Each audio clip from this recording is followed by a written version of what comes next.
I know. Um, Today's lecture is going to be about preempting clashes and proving burdens. And I came up with the like somewhat catchy title, Don't Hate Insulate.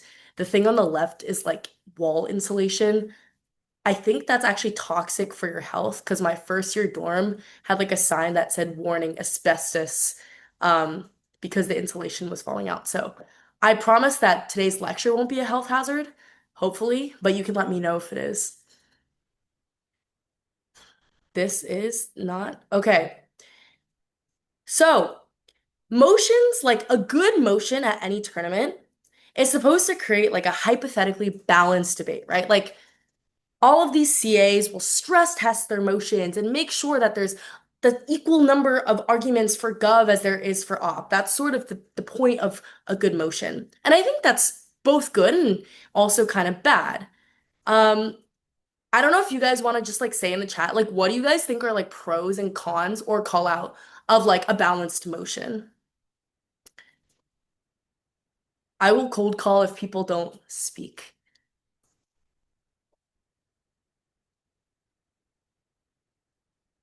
Uh, Carlos, what do you think? When I'm thinking about a balanced motion, usually it's like there's arguments that are like opposites to each other. Like that's the way that I really think about it. And so like if the motion has like an argument about like we access like I guess stopping climate change better on this side, and then on the opposition side you would say like yeah like that's cool, but we also access doing something else, but and they're both like equally as important. I feel like that's when it makes it balanced, because then you just have to explain why one matters more than the other, rather than like having less ground on one side just because you can't access certain arguments. Yeah, exactly. So like you basically covered all of this. You have an even playing field. You have sufficient content, so it's not like one side has nothing to respond if it's like, is water wet?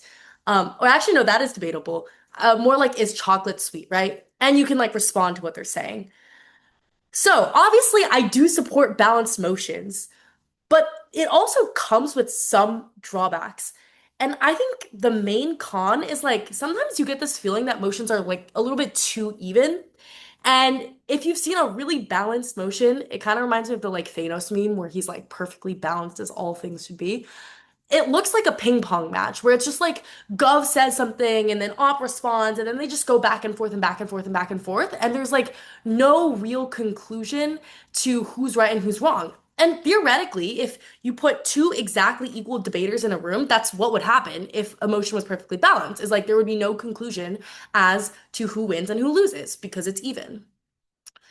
And so this is like, if you guys have been in a round and you're hearing like a judge give their decision, you always hear like this kind of terminology. It's like, well, I needed a team to break the deadlock, or like, this was a messy debate and I was very interventionist, and like, you guys lacked comparative analysis. And I remember for a long time when I was debating, I was like, what more do you want me to do? Like, I already responded to every single argument that the other team gave. What do you mean there's a deadlock? And like, how am I supposed to break it? And so that's really like the problem that I think today's lecture is going to try to cover is like theoretically, if emotion is balanced, how do you think two steps ahead and still win anyways? So, what is the solution? Well, some of you guys might say it's beating the other side, right? Like super obvious, just beat them. I actually have a hot take. I like the snaps. I like the snaps. I have a hot take though, where it's like not beating the opponent, but I think you really have to mentally beat yourself. Because, like, I'm sure there's tons of lectures that will teach you here is how to refute, here is how to weigh. Like, you guys can just look that up. Like, I don't need to be here to tell you how to do that.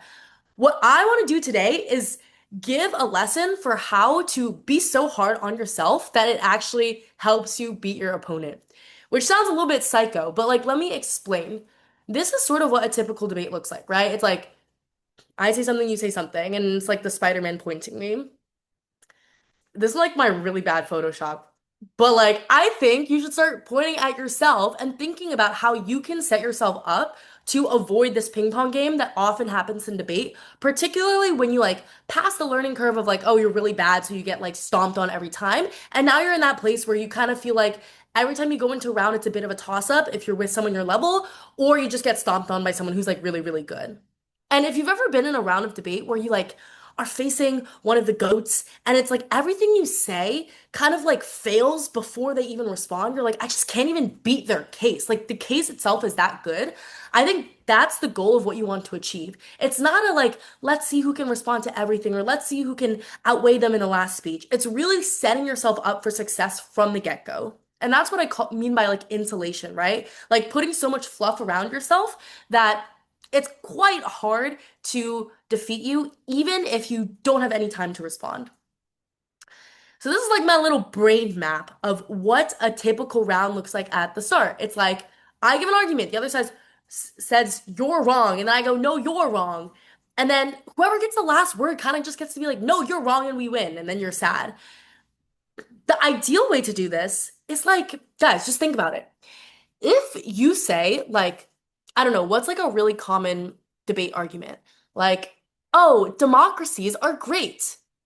What does the other side say? Democracies have lobbying. They're subject to political capture. And then you go, well, you can, like, both sides can lobby, and this is better than a dictatorship. And then the other side goes, well, no, that's not true because you can make this other form of government that's like better than a democracy or whatever. And I'm like, y'all, if you already know that the other side is going to make this lobbying argument every single time, why would you just like watch the dominoes fall in front of you and like look at the world burn? Isn't it way more effective to say democracies are good and obviously we will accept that they are susceptible to things like lobbying, but the reason why they are much, much more resilient is obviously because I don't know, like at a certain point there's diminishing marginal returns to lobbying, and at the very least, like political interest groups have an incentive to lobby both sides because like they want to hedge. So regardless of which party wins, they want to ensure that their interests are being represented. So it's not like lobbying actually substantially increases one candidate's likelihood of winning. And then the other side will say, well, lobbying is bad. And then you're like, yeah, I literally already said the response to that. And then they kind of are sad. So this is like sort of mentality that I want you guys to start adopting when you're debating. And so you can be like big brained, right? And like not small brained. That's sort of the thought process. Okay, quick tangent. Sorry. Like this reminds me of the quote. I think I've seen this film before and I didn't like the ending because it's like I don't know, like deja vu. Can people just like in the chat let me know what they think about Taylor Swift's new album? I'm just like super curious because I've been asking people this. I didn't hear like I didn't listen to it myself, but I heard that there was a lot of people like that didn't like it and said that she was trying to like milk money from her fans. Interesting, Like interesting. that. Do we have any other takes?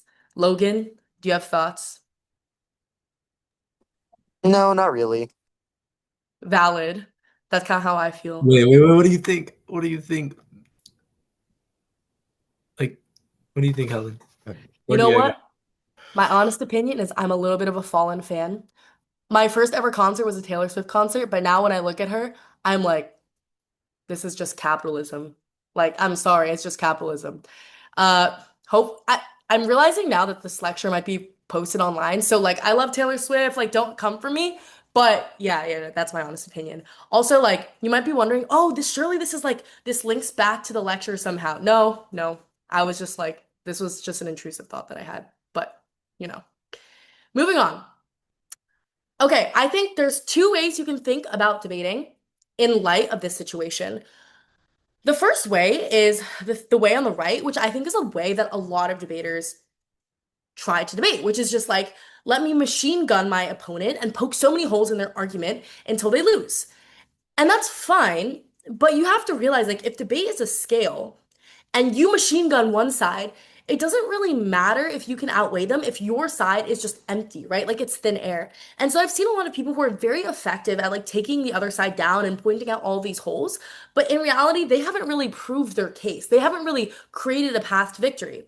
And so I think actually, instead of trying to view your opponent as like the worst person ever, the person you're trying to take down, the person you hate, you should be like what they tell you in elementary school, where they're like, put yourself in someone else's shoes and practice radical empathy. Like, I genuinely believe that this is both like a good life motto, like, yes, we should treat people kindly, but also like as a debater, I think you are way better off if you try to empathize with your opponent and you treat them charitably rather than you try to view them as like a demon, right? And you really try to demonize their arguments. So, in practice, how do we actually go about doing this? Guys, I'm still like getting used to my mouse, so I keep flipping the wrong direction. Great. So, again, no machine gun. I think the question that you should be asking yourself is like, if the sides were reversed, would you be able to beat yourself? And so, what does that look like? This is my hot take, but like, I think this is actually one of the things that was the most effective at making me a lot better at debate, which is that in a round, you should always be prepping the other side before your side. Like, out of curiosity, how many of you guys do this already? You could say like yes or no, just like shout it out or like say it in the chat. No. No. Okay. Valid. I didn't either for most of my debate career. Can we get a thumbs up or down? Are people there? I mean, like, like the only way like I would know or like kind of like figure out like what they could possibly say is just like the fact that we have to write both prop and op. But it's not like we know that they're gonna write the exact same argument that we are. Yeah, exactly. And so like I think especially when you're preparing cases ahead of time, like obviously you guys prep both sides, but I think they're very like siloed, right? You're like, oh, like maybe my partner will prep prop and I will prep op. Like I think that's a very common way for people to split things up. Or it's like, oh, let me prep prop first and then like, mentally block that off and then press op. But I mean like when you are literally thinking like I want to write my prop case, you should actually first engage with the op briefly first. And so what does that look like? It looks like quickly listing down what you think the other side's most obvious arguments are going to be. And typically, I think that like all of you guys are smart enough that you can pretty easily identify like, oh, this is like the very obvious intuitive argument that my opponent would make. And then you should write down the basic premises or the mechanisms or the warrants or the burdens that you think are going to be needed to prove that argument. You should write the bottom line of that argument and sort of like the weighing metric that you think they're going to use. And so what I mean by that is like, let's say what you want to prove is that what we were saying before, right? Like democracies are susceptible to political capture. So some basic premises might be like, oh, there's obviously inequality in countries, like some companies are able to amass more capital than others. Companies want to obviously buy off certain politicians because they think that will help them.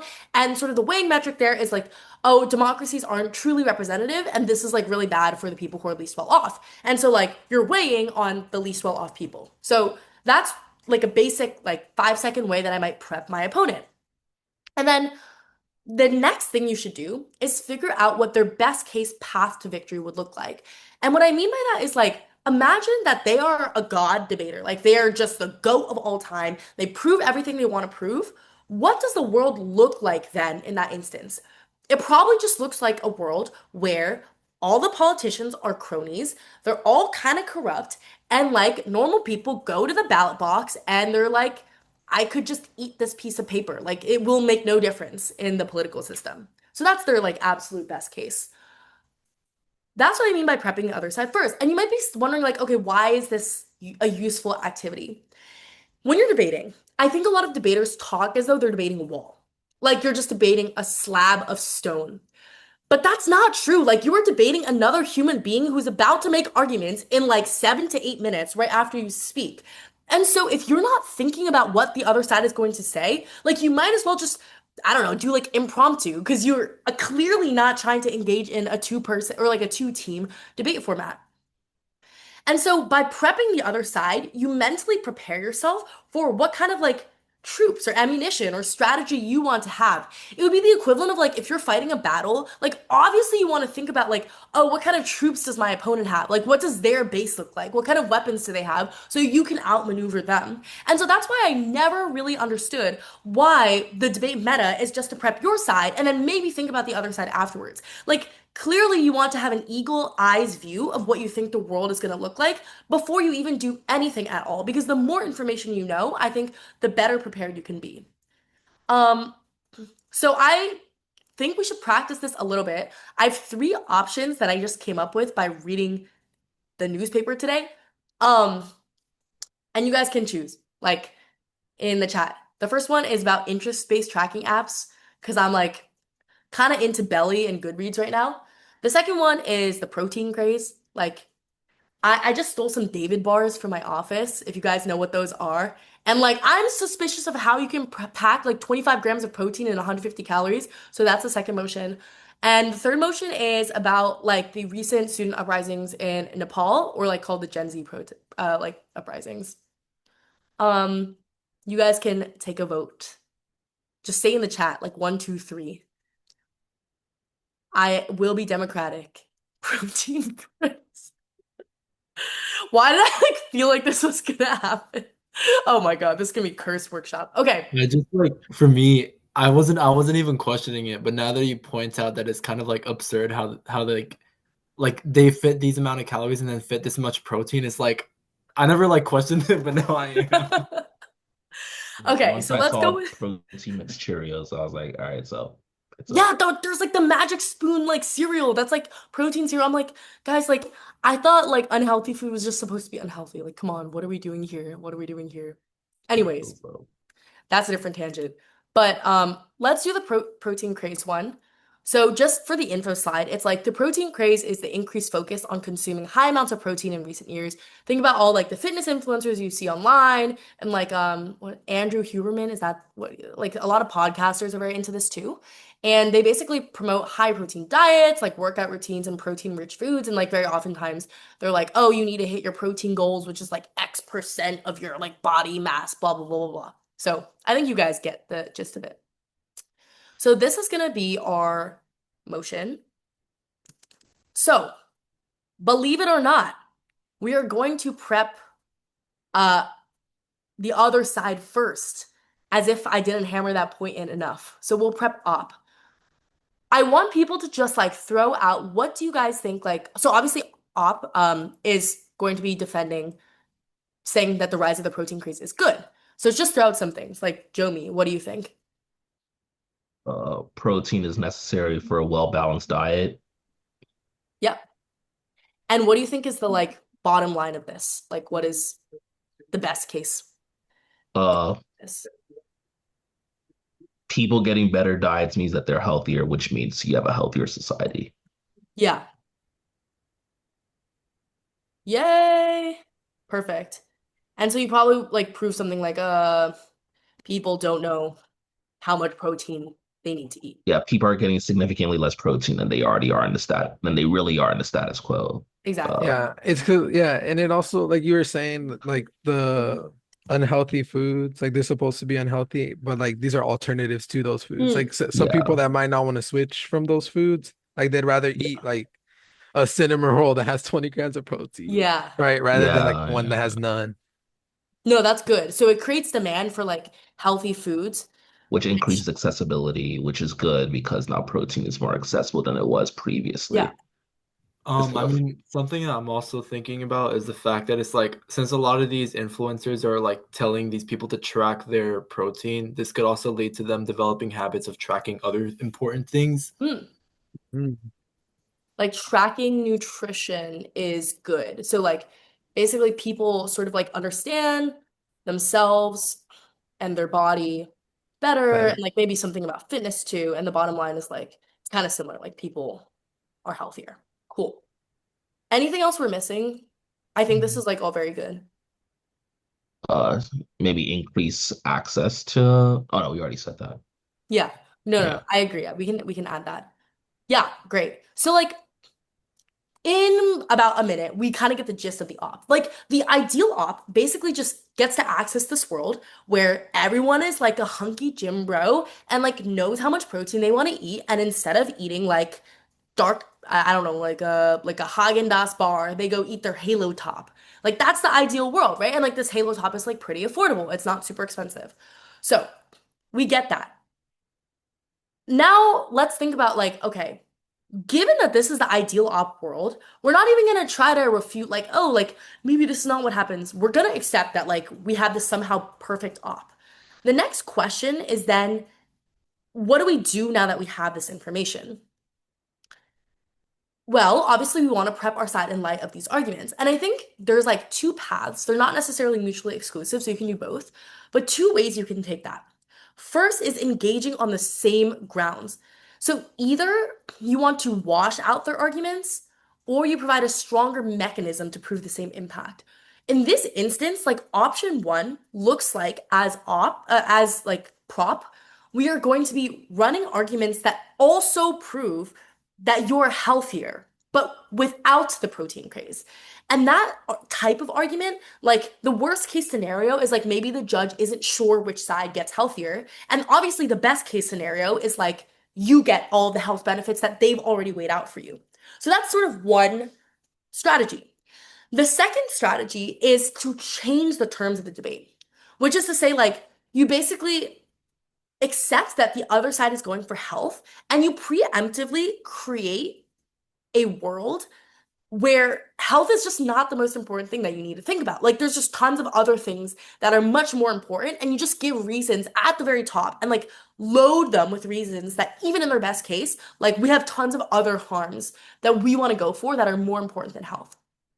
In my opinion, I think in every sort of like traditional debate, the strategy that I usually do is like a mix of both because you can see why like both can be kind of helpful. So what I will do is just basically to say, let me choose what kind of bottom line I think that I can access most uniquely. AKA, it's going to be relatively hard for the other side to prove that same impact and weigh at the very, very start why that impact is the most important thing.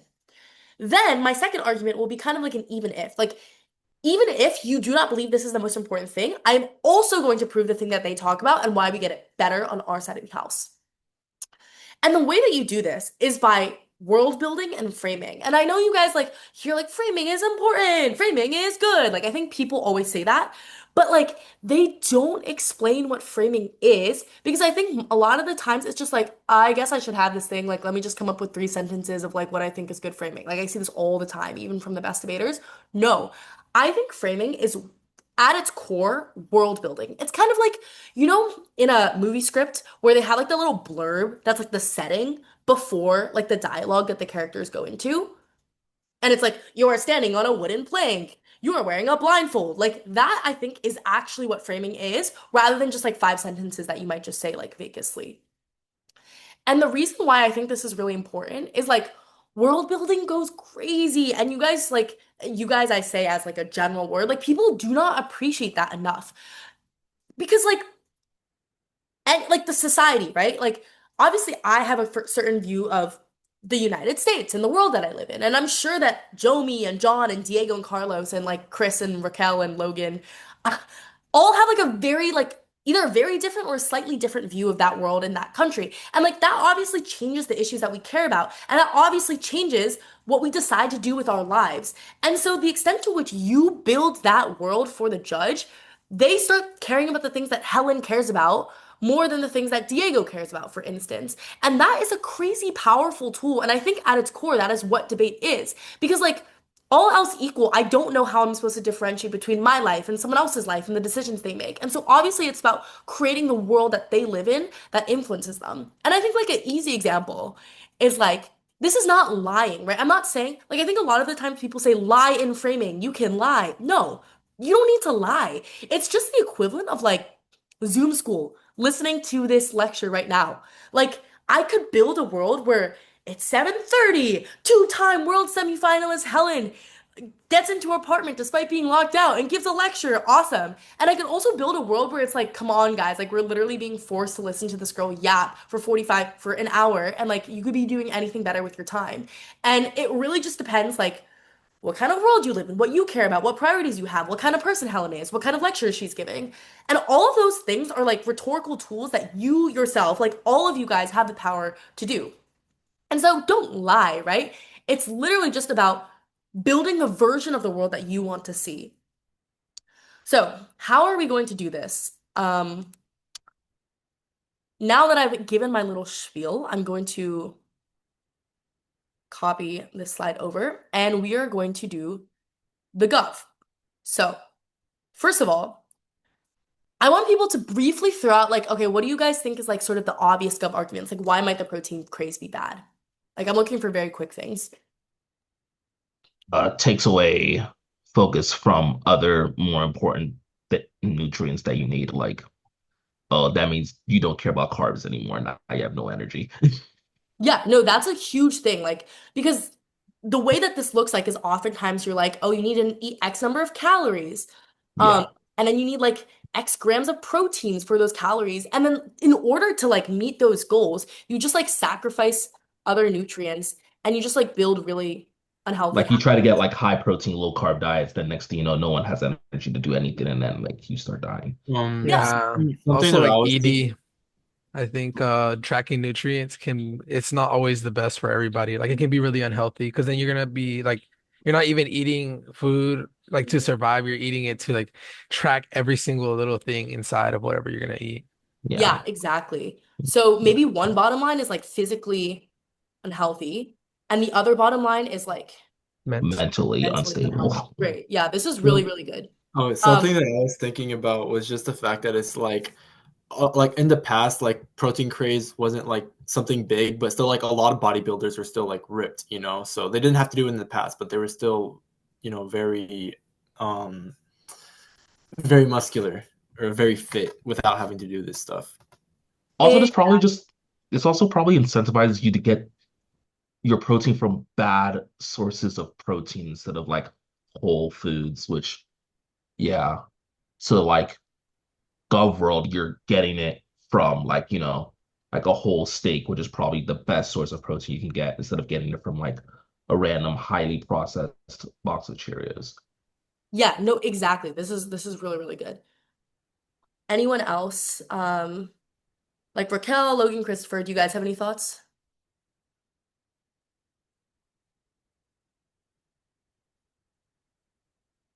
It's okay if not.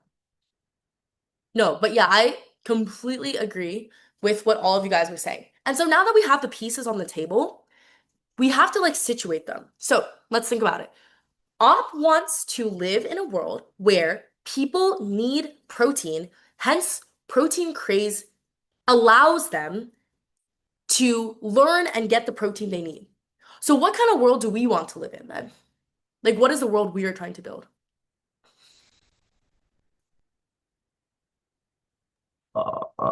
A world where they're getting their protein from the right kind of sources. Yeah, it's super similar to what I think it was John who said, I could be wrong. Like, protein awareness existed before the protein craze. And so, we want a world where, like, people do not need a craze to be like, yeah, I should probably eat chicken and steak. And so I can list a lot of reasons why that I think that's genuinely true. Like for instance, the government has run like My Plate. I'm sure you guys like seen that or like the food pyramid in elementary school. Like people know this. It literally tells them how much to eat. Like gym bros exist. Uh nutrition labels exist. Like, come on, there's literally no reason why the average person is going to be completely clueless about how much protein they need. And moreover, it's like the people who are in the protein craze are the exact people who would have known that, like, known this already, right? Like, now it's just becoming a status symbol. It's not like you're actually getting like huge educational benefits.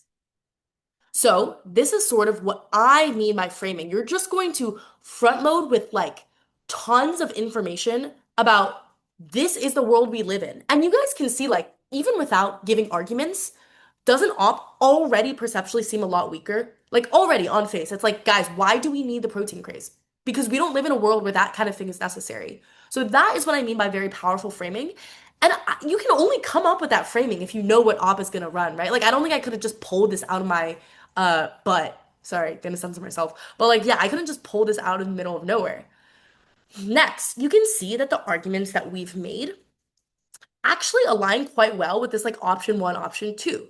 Like actually we use the same numbers. This is definitely option one, right? Because the bottom line is that you're physically unhealthy.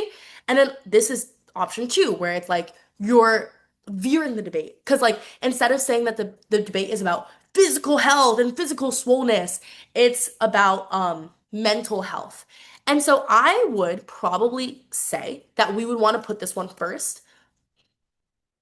And we would want to weigh, because come on, it's gonna be really hard for op to like be like, yeah, protein increase like increases your self-image and it makes you like not track your calories and love yourself a lot more. I fail to see how this is gonna happen. So I think you can just weigh like, look, we are plagued by social media and a world where people are already extremely self-conscious. Like people who are unhealthy, people who don't fit the standard of beauty already know that. They know that already. They don't need Andrew Huberman screaming at them that they need to eat 15 like I don't know, kind bar, no, not even kind bars, like RX bars in a day and like chomp on David bars instead of eating like squash. Like so if we weigh this as much more important than physical health, like come on, the average person is physically healthy. You have an incentive to be physically healthy because you don't want to like have arthritis at the age of 30. So the most important thing is your mental health. And your mental health is much more important than your physical health. Because when I hate how I look, actually I want to go to the gym even less. Like that's so obvious. So just literally speak like that and you're already ahead of the op because op has said that physical health is good and you're not disputing that. You're taking op at their absolute best. You're like, yes, maybe you guys are all gym bros, but I'd rather be a little bit less swole and happy with myself than a really sad gym bro who's obsessed with their macros and has no other hobbies. Easy. That's like you already executed option two. Then you move on to option one, which is to say, like, look, we accept that op actually does have some health benefits, but on a net level, we think that our health benefits are more persuasive than them. And so when you give this second argument, you're not just saying, like, oh, we're healthy, blah, blah, blah. You want to be comparative. You want to say things like, yes, protein is good. And yes, we do believe that op actually gives more protein. But we're going to weigh that we think the other nutrients, like carbs and vegetables, are more important forms of health. So even though we're proving like a similar impact, we prove like a more important element of that impact, which is like getting carbs. Because actually, like, you can make some silly like health arguments, but it's like you can survive more on just eating carbs and having energy and being a little bit deficient on protein than only eating protein and not getting enough carbs because you're literally not going to have energy to do anything. Like, does that make sense to you guys of what I'm saying? Of how you can do both options, but you want to package your case in a way that seems the most compelling compared to the other side. Yeah, it makes sense. Great. I'm glad I to have hear a that. And, like, question. yeah, yeah. Go ahead. Why is it more compelling to like do option two first, then option one? Because in my mind, I'm like I would normally think I would try to show that like our side is like better at making a physically healthier body. But even if you don't buy that, we show that like a mentally healthy body is more important than a physically healthy body because like physically healthy body but no mind means a person that is dead. Yeah, that's a great question. And I feel like I didn't explain that enough. I think, like, obviously you can have a different stylistic choice, but the way that I would view it is like, you should ask. So, we all know that people tend to pay attention more at the beginning of your speech. And, like, the argument you give first tends to be what you consider the most important argument, just because, like, you also might run out of time before you give your second one, etc. So, then the question is, like, which do we think is more important? And you raise a good point of, like, maybe someone thinks that option two is more important.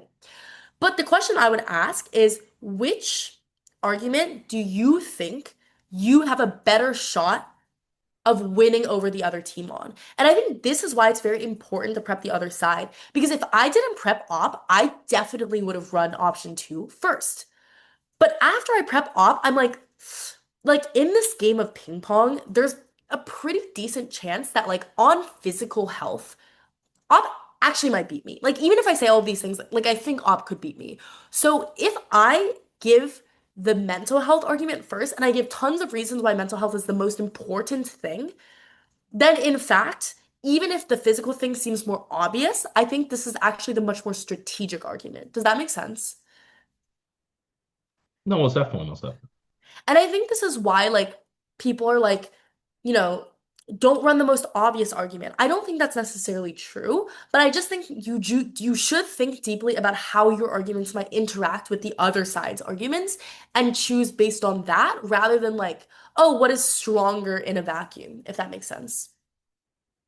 So yeah, that is sort of just like a quick example of what I think like a typical prep could look like. And you can see even before the debate has started, how your case just feels like a lot more insulated. Then, so we've chosen what arguments we want to make. How do we make them? So everyone's always like, prove your burdens, blah, blah, blah, blah, blah. And I was just like, guys, like, what is a burden? Like, I literally do not know what this word means. And I don't know if any of you guys feel the same way, but like, I still kind of don't know what it means, but you know. So, uh, you could tell that maybe I thought we were going to go with a different motion. But let's say you make these four arguments about tracking apps. Tracking apps lead people to pursue productive hobbies. Reading is beneficial to your brain and it helps your mental health. Tracking apps cause social media addiction, and tracking apps allow you to quantify your time spent on an activity. Like, you guys in the chat, like just drop what numbers do you think like are more contestable? Like let's say you were trying to like poke holes, which one of these four things, or like which of these four things, there's like multiple correct answers, would you try to go for?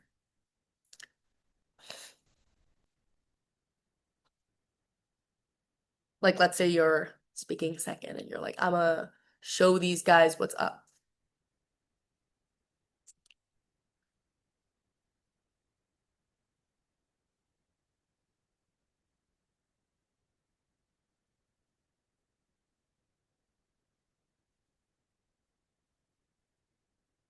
Cool. Yeah, I see a lot of one. One, one, one. Yeah, no, I completely agree. I think obviously all of these are contestable to some degree. But for me, like, I think one is quite easily, I think, the most contestable because it's just like, is that true? Like, does belly lead me to a productive hobby, or is this just another form of brain rot? Like, I think that's quite contestable. I think like reading being beneficial is somewhat contestable, but like probably a little bit less. Like, I wouldn't go for that immediately. Um, and I think that like tracking apps causing social media addiction is also a little bit contestable. And for like this is kind of like a fact claim, like either it's true or it isn't. So like I think one, two, and three are most contestable, and like maybe one, three, two is the order I would have gone with, but like it depends. But the point of this activity isn't to say that there's a right answer. It's like I want you guys to pause and notice why you thought that some of these were more contestable than others. Clearly, it's because some of these are more debatable. They're more opinions rather than like facts. And by fact, I mean something that is widely accepted. And so that is actually how I would think about a burden. A burden is essentially like if you were playing dodgeball, okay, in gym, and you know there's like certain people where you're like, I'm gonna hit this person with the dodgeball, and like I'm not gonna hit that other person. Like this sounds like bullying. I was the person who usually got hit, so it's okay, I can say it. The person that you want to hit is obviously like who you perceive to be the weakest link. And that is the structural place where you actually have a burden that you need to fill because it is most likely to get knocked down, if that makes sense. What the? So, a lot of people say like a burden is a necessary and sufficient condition for something to be true. Let's translate that. The place you're most likely to be questioned or attacked. You don't really need to spend that much time proving that, I don't know, reading is healthy.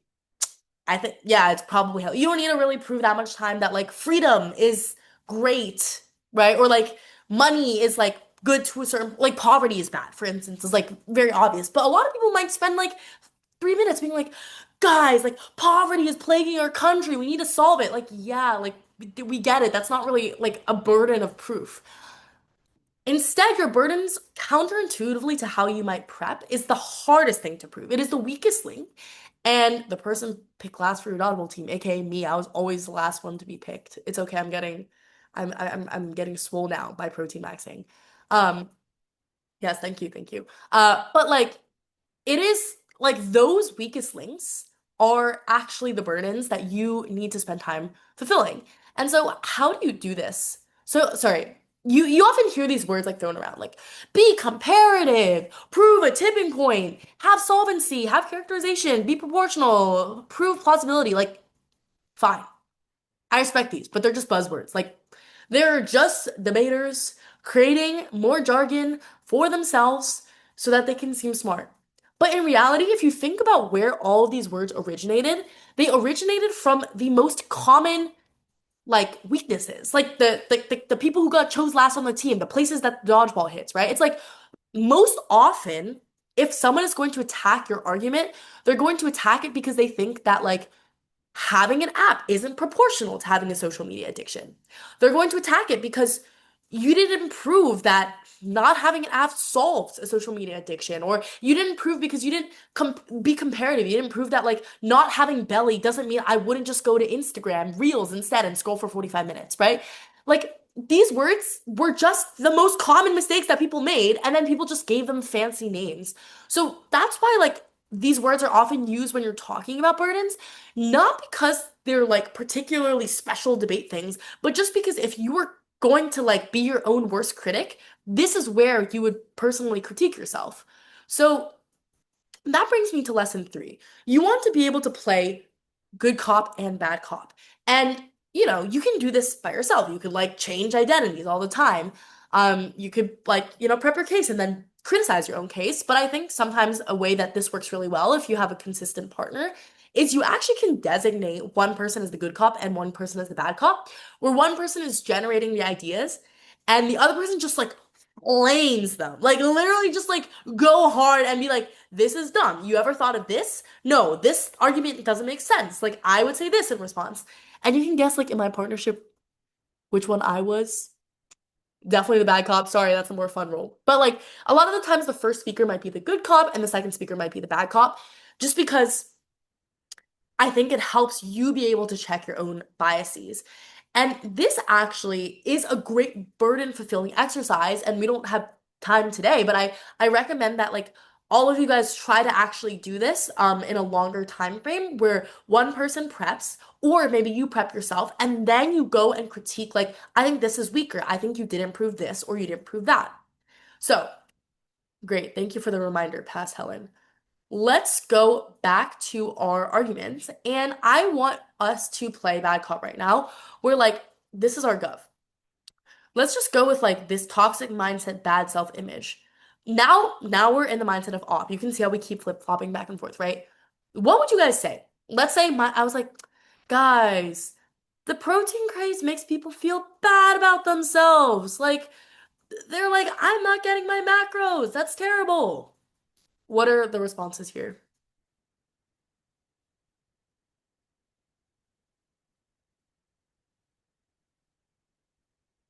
I'm gonna cold call again. You'll feel more terrible if you're not getting enough protein and like you cannot lift a finger. Great. Uh, Christopher, what do you think?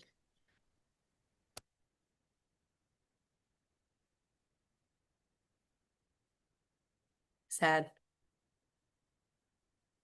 No. Okay, John, what do you think? I see you cat reacting. Um. Uh. mm, Maybe like they're gonna feel It doesn't even have to be like excluded, the other excluded or side. left out. Yeah, sorry. What did you say? Maybe it's like they're aware that a lot of people are being involved in the gym and they're gonna feel left out if they don't you know include themselves in this thing, No, like the yeah, that's protein great. It's craze. like you would have felt bad either way, but protein craze helps you at least learn and begin. Like I think that's a great Would like would that like apply in the sense that I mean, if you say that the toxic mindset is only because of the protein craze, well, you could probably attribute it to like a different rise, right? Like a yes. like gym craze in general, right? Like health is wealth, all this stuff. And so like, wouldn't it be like non-exclusive? Like no matter what, like this thing is gonna be like popular, whether the protein craze is there or not. Exactly. Terrific. And we could keep going on all day. But now we take these critiques and we turn them into the burdens that we think we need to prove. So the first one, you feel more terrible if you're not swole. What is the burden here? The burden is that you have to prove that, like, mm, sort of that, like, I would say this is like proportional or like uniqueness. It's like having protein deficiency, like, uniquely creates this like mental harm. And so I think the way that you could probably phrase this is like the protein craze is everywhere.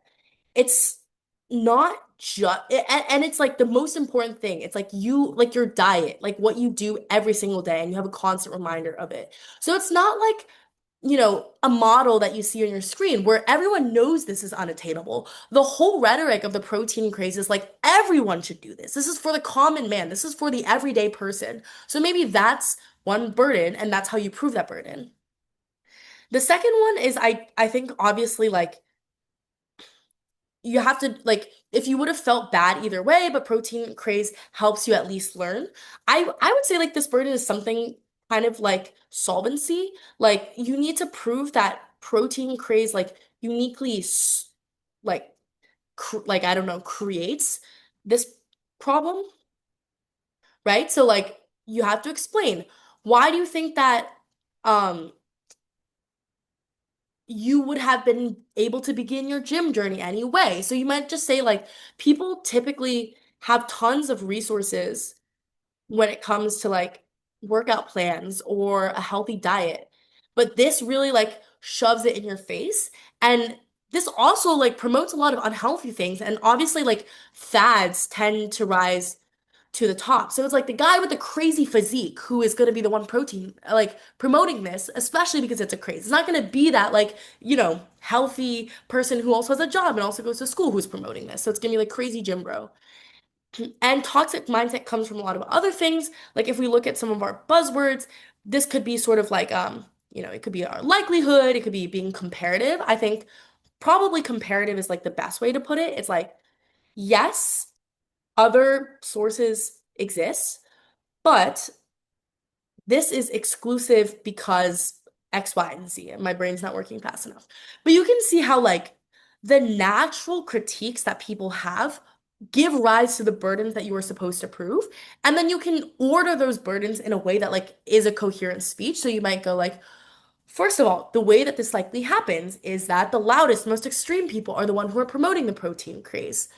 Next, these loud voices often crowd out the other sources. So obviously, like, yes, other sources exist, but you don't even get to access them because this crowds out and it's so popular. And then, even though the toxic mindset comes from a lot of other things, which is true, this is uniquely harmful because it perpetuates this narrative that this is something that you must do and everyone must do, and it's something that you can't escape. It's like not something you can opt in and out of, unlike other toxic narratives, which you can sort of like shut down if you need to. And then you can also just give a line like, yes, obviously people have toxic mindsets either way, but this is uniquely harmful, and like any compounding is often enough to be the thing that pushes someone over the edge from like a healthy-ish mindset to like a really unhealthy mindset. And like that expanded a little bit, I think it's like a speech that fulfills all of the burdens in a way that people would traditionally say. Does that make sense to people? Cool. So the last lesson then that sort of follows from this is that you want to be preemptive and insulate your arguments. And what I mean by that is like kind of what I just did. I think a lot of like people will sort of think about what the other side might say and they don't really they're scared to say it like out loud because it's like, "Oh, I don't want to make their arguments for them. That's bad." But to that I would say two things. First of all, if you can make the other side's argument and you can like seem really humble and being like, I'm gonna be charitable and like give them free arguments and still win, it makes you look better. Like it makes you look kind of OP, right? It's like you're nerfing yourself. But second, guys, don't be delulu. Like they probably already thought of that because they have extra time. Like they're not writing their own case, they're writing their case. So it's like you're not really like revealing any new information. They're probably just gonna go up and say exactly what you thought they were going to say, right? Like they're not, like this is not rocket science. And so don't be scared of being very explicitly preemptive. What do I mean by that? First of all, explicitly weigh your arguments against the other side.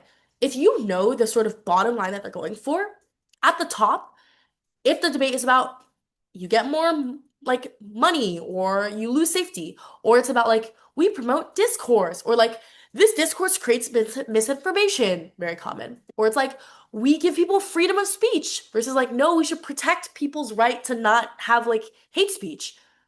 Very obvious clashes that always happen explicitly weigh. Like, we know the other side is probably going to run some version of this impact, but the reason our impact is more important than that explicitly is because of X, Y, and Z. That's one thing. Second piece of advice.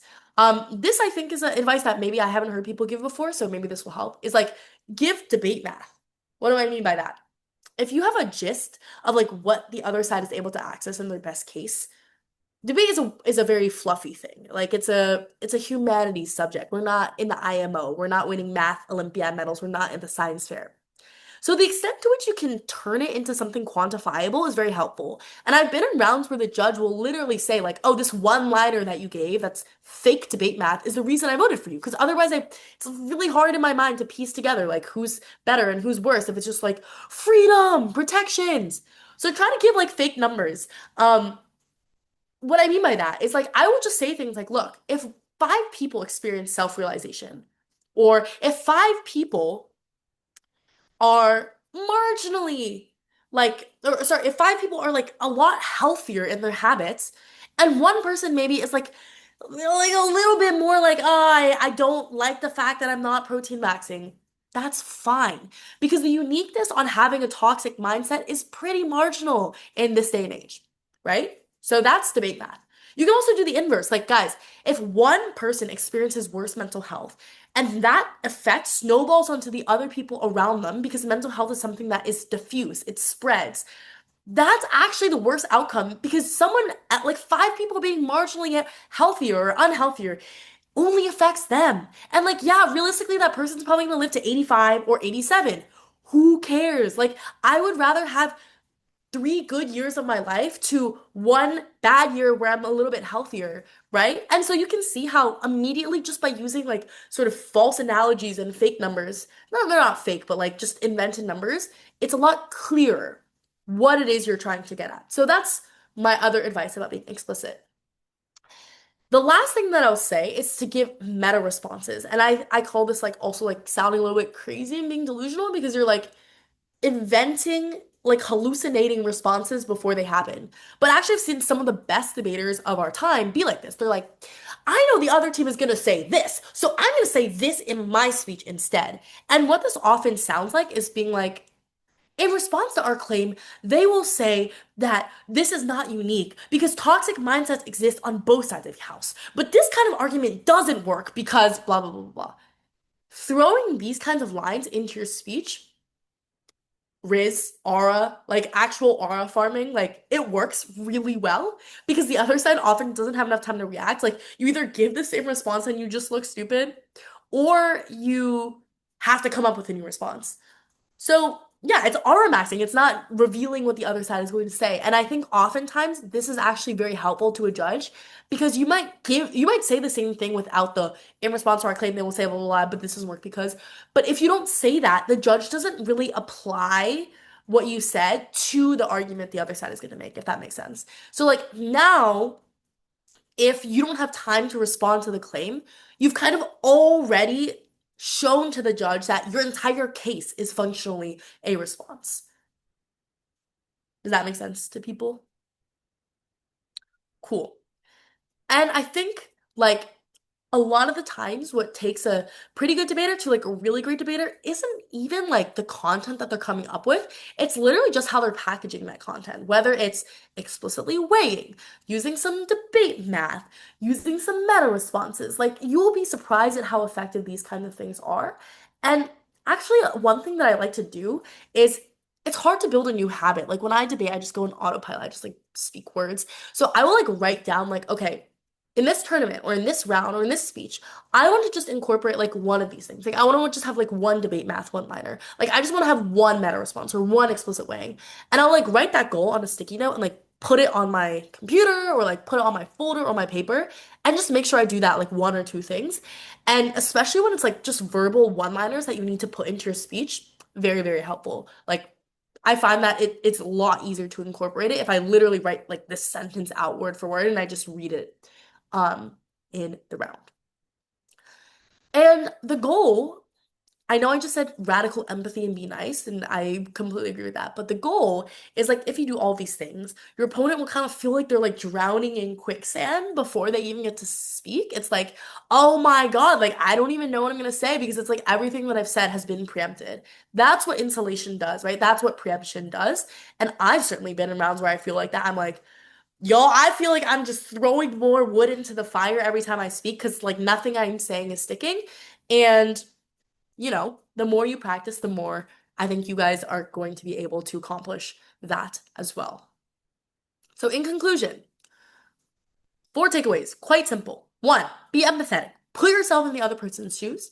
And the easiest way to do that, prep the other side first. Simple. 2nd, doubt yourself. Be a self-hater. Critique yourself, right? Like, figure out what arguments are the best and what arguments are bad and that you should trash or like folks put less time on. 3, play good cop, bad cop with yourself or with your partner. And 4, think 2 steps ahead. Think about what burdens you want to prove and think about what the other side is going to say in response to those arguments and address them ahead of time. Easy. 4 things. I yap for an hour, but in reality, I could sum this up in what, like 20 words? So hopefully that was helpful. And thank you guys, like genuinely thank you so much for listening. I know it's like kind of late at night. If people have questions about this lecture or anything, I will be here. So questions, concerns, opinions, thoughts on Taylor Swift's new album?